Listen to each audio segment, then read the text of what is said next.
مولاي صل وسلم دائما أبدا على حبيبك خير الخلق كلهم. مولاي صل وسلم دائما أبدا على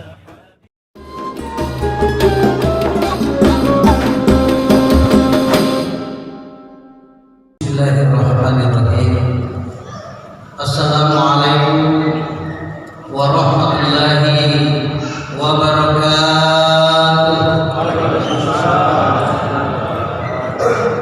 Alhamdulillah, alhamdulillahilladzi ja'ala syahr Ramadan alladzi unzila fihi al-Qur'an hudan lin-nasi wa bayyinatin minal huda wal furqan. Asyhadu an la ilaha illallah wa asyhadu anna Muhammadan abduhu wa rasuluh al-mab'uts rahmatan lil alamin. Allahumma shalli ala Muhammad wa ala ali Muhammad kama shallaita ala Ibrahim bil alamin innaka Hamidum Majid. Amma ba'd. Qala Allah ta'ala fil Qur'anil Karim wa huwa asdaqul qailin. Bismillahirrahmanirrahim. Wa litukmilu 'iddata wa litukabbirullaha 'ala ma hadakum wa la'allakum tashkurun. Shadaqallahul 'azim wa sadaqar rasul. Sidang jamaah takbir insyaallah dimuliakan dan dirahmati oleh Allah Subhanahu wa taala. Hari-hari di penghujung Ramadan, hari-hari di pekan terakhir Ramadan, kita akan menyaksikan satu fenomena di tengah kehidupan umat. Fenomena ini senantiasa terjadi setiap tahun. Fenomena yang dimaksud adalah berpindahnya jamaah masjid dari masjid-masjid ke mal-mal. Betul tidak Bapak Ibu sekalian? Berpindahnya jamaah dari masjid ke bandara. Berpindahnya jamaah dari masjid ke pelabuhan untuk melakukan mudik menghadapi Lebaran atau Idul Fitri. Mau apa lagi? Kenyataannya memang seperti itu. Hanya saja kalau kita berkiblat kepada kebiasaan baginda Rasulullah sallallahu alaihi wasallam, justru di 10 terakhir Ramadan baginda Nabi bersungguh-sungguh untuk memuliakan 10 terakhir Ramadan dan berbeda dengan hari-hari sebelumnya. Sebagaimana Aisyah radhiyallahu anha menyampaikan kepada kita semua, karena Rasulullah sallallahu alaihi wasallam yajtahidu fi asril akhir ma la yajtahidu fi ghairihi. Bahwa baginda Rasulullah sallallahu alaihi wasallam akan bersungguh-sungguh di 10 terakhir Ramadan, tidak seperti hari-hari biasanya. Karena di dalam 10 terakhir Ramadan ada malam Lailatul Qadar yang dijanjikan oleh Allah Subhanahu wa taala sebagaimana yang dibacakan tadi oleh imam di dalam salat Isya tadi. Lailatul Qadar khairun min alfi syahr. Malam Lailatul Qadar lebih baik daripada 1000 bulan. Sidang jamaah Isya jamaah tarawih yang dimuliakan oleh Allah Subhanahu wa taala. Oleh karena itu di penghujung Ramadan seharusnya kita lebih istiqomah untuk kemudian beribadah kepada Allah Subhanahu wa taala seraya menyempurnakan ibadah-ibadah kita di dalam bulan suci Ramadan. Sebagaimana firman Allah Subhanahu wa taala di dalam surah Al-Baqarah 185 di akhir ayat 185, Allah berfirman, walitukmilul iddata walitukabbirullaha ala ma hadakum wa la'allakum tashkurun. Kita lihat yang pertama, walitukmilul iddata, sempurnakanlah bilangan hari puasa kalian. Jadi menyempurnakan bilangan hari bisa dengan menyempurnakan puasa kita, apakah 29 hari atau 30 hari.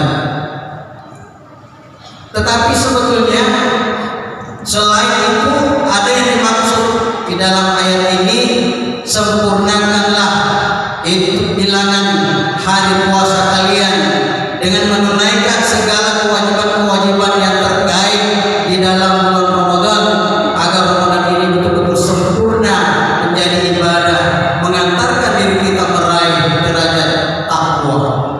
Seperti ada zakat fitrah yang harus kita tunaikan. Bahkan lebih dari itu, walitukmilul iddata berarti sempurnakanlah semangat puasa kalian, sehingga nanti ketika keluar Ramadan mulai berlalu, tetapi semangat puasa masih tetap menyatu di dalam diri kita. Ramadan mulai berlalu, tapi tangan kita tetap berpuasa untuk tidak melakukan perbuatan-perbuatan yang dilarang oleh Allah Subhanahu wa Ta'ala. Tangan ini berpuasa untuk tidak mencuri, merampok, mengkorupsi uang negara dan segala macam. Andai pejabat-pejabat kita di atas sana memaknai Ramadan ini dengan walitukmilul iddata, maka tidak akan ada lagi orang yang melakukan korupsi. Ramadan boleh berlalu, tetapi semangat Ramadan tetap ada, sehingga mulut kita ini tetap berpuasa. Mulut berpuasa dari memfitnah orang lain, berkata bohong, berkata dusta, menceritakan kejelekan orang lain dan segala macam. Ramadan boleh berlalu, tetapi perut kita masih tetap berpuasa, berpuasa dari makanan-makanan yang haram, sehingga kita memastikan makanan yang masuk ke dalam perut kita adalah makanan-makanan yang halal, baik untuk diri kita, anak kita, dan istri kita serta keluarga kita. Sidang jamaah tadi yang dimuliakan oleh Allah Subhanahu wa Ta'ala, setelah kita menyempurnakan ibadah puasa kita, maka dilanjutkan walitukabbirullah, agungkanlah nama Allah. Mengagungkan nama Allah yang itu yang kemudian kita kenal dengan malam takbiran, membesarkan nama Allah Subhanahu wa Ta'ala. Maka di akhir-akhir Ramadan, terutama malam takbiran, disunahkan kepada kita untuk memandangkan kalimat-kalimat takbir, tahmid, tahlil, sebagaimana yang sering kita lakukan. Allahu Akbar, Allahu Akbar, Allahu Akbar, la ilaha illallah,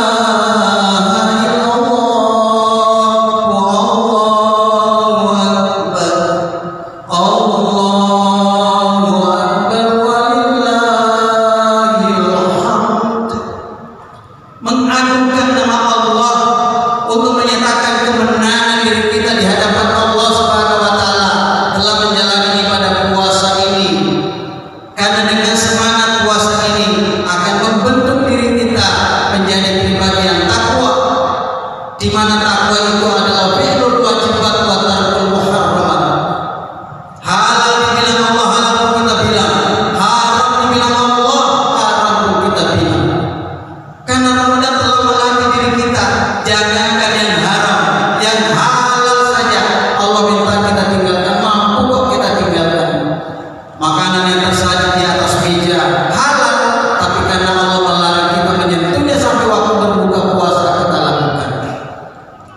Lalu kemudian minuman berwarna-warni juga halal, tapi karena Allah melarang kita untuk meminumnya sampai waktu berbuka, kita mampu lakukan. Istri kita yang cantik, yang solehah dan halal, tapi karena Allah melarang kita menyentuhnya, menggaulinya sampai waktu berbuka, kita tinggalkan. Tapi jangan juga berbuka dengan menggauli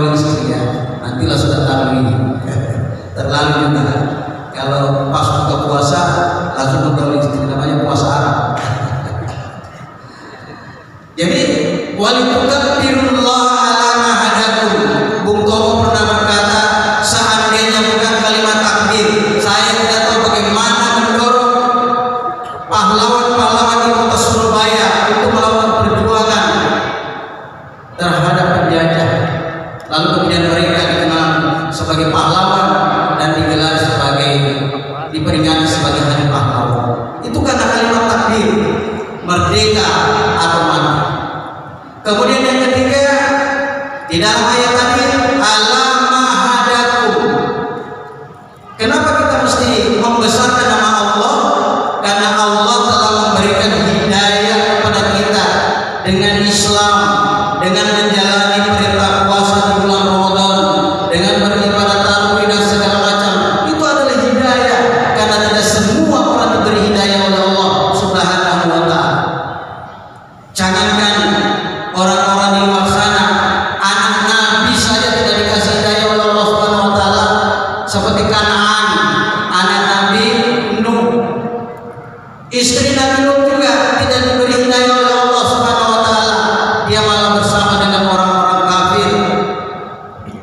Kemudian paman daripada baginda Nabi sallallahu alaihi wasallam, Abu Jahal, Abu Lahab, menemui ajanya tanpa mengucapkan syahadat. Bahkan ayah daripada Nabi Ibrahim alaihissalam, Azhar, anaknya menjaga tauhid, tetapi justru ayahnya membuat patung-patung berhala. Kita ini bukan anak Nabi, bukan keponakan Nabi, tapi alhamdulillah Allah menggerakkan hati kita untuk memuliakan Ramadan, menggenggam kemuliaan Ramadan, lalu mengkonversi keimanan ini nanti menjadi orang-orang yang bertakwa. Kemudian Allah mahadakum wala'allakum tashkurun. Lalu kemudian dengan ini semua kalian sepantas menjadi orang-orang yang bersyukur. Nikmat yang Allah berikan kita ini saat ini, dengan pahala bacaan Quran kita, dengan pahala ibadah tarawih kita, dengan pahala puasa kita, kalau kita tidak syukuri bisa berubah menjadi azab. Nikmat yang tidak disyukuri itu bisa berubah menjadi azab.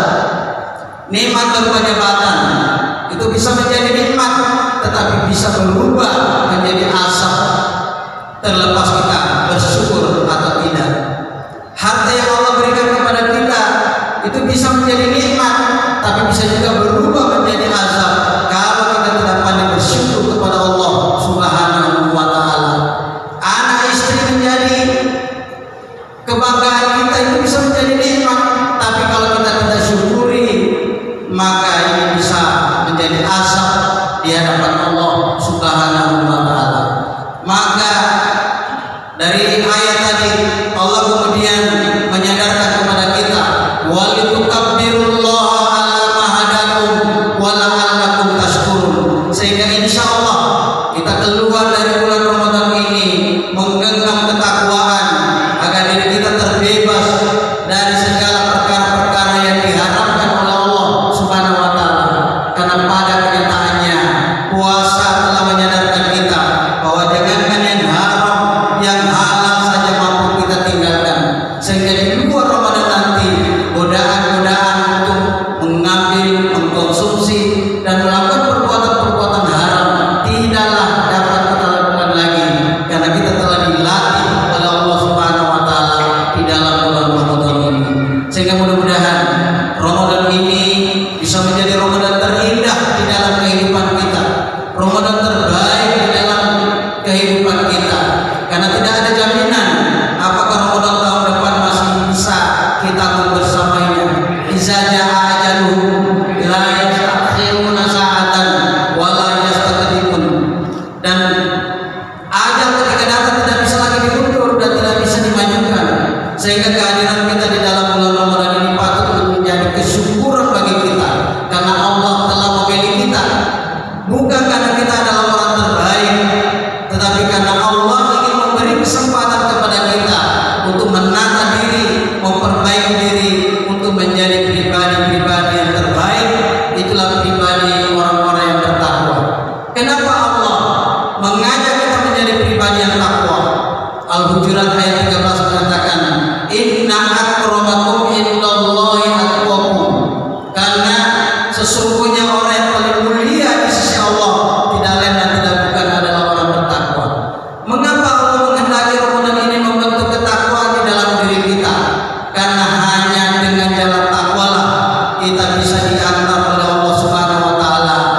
zumarah. Orang yang bertakwa kepada Allah layak bagi dirinya diantar oleh Allah masuk ke dalam surganya.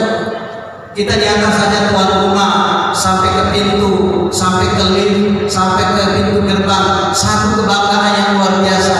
Nah ini kita diantar oleh Allah Subhanahu Wa Taala masuk ke dalam surganya tanpa disiksa. Ini satu kesyukuran yang luar biasa, dan insya Allah kita dapat peroleh dengan Ramadan ini, karena ujung daripada perintah takwa, perintah puasa tidak lain dan tidak bukan adalah la'allakum tattaqun, menjadi pribadi-pribadi yang takwa, sehingga insya Allah kita yang akan meraih dan menggenggam kemuliaan itu dan akan dimasukkan oleh Allah ke dalam surga yang penuh dengan kenikmatan yang luar biasa. Mata tidak pernah melihat, tangan belum pernah ada yang mendengar, telinga belum pernah ada yang mendengar, hati dan pikiran belum pernah ada yang merasakan. Bahkan kenikmatan surgawi itu akan melampaui ekspektasi dan persangkaan kita. Insya Allah kita yang berupaya dan berusaha, dan insya Allah akan menggenggam ketakwaan itu. Lalu tugas kita selanjutnya adalah menjaga ketakwaan itu sampai kemudian Ramadan tahun depan datang, atau bahkan sampai ajal menjemput kita. Amin ya rabbal alamin. Saya kira ini yang sempat saya sampaikan pada kesempatan ini. Mudah-mudahan menjadi penyemangat bagi kita istiqomah di penghujung Ramadan, agar kita isi dengan berbagai amal Ramadan untuk kemudian mewujudkan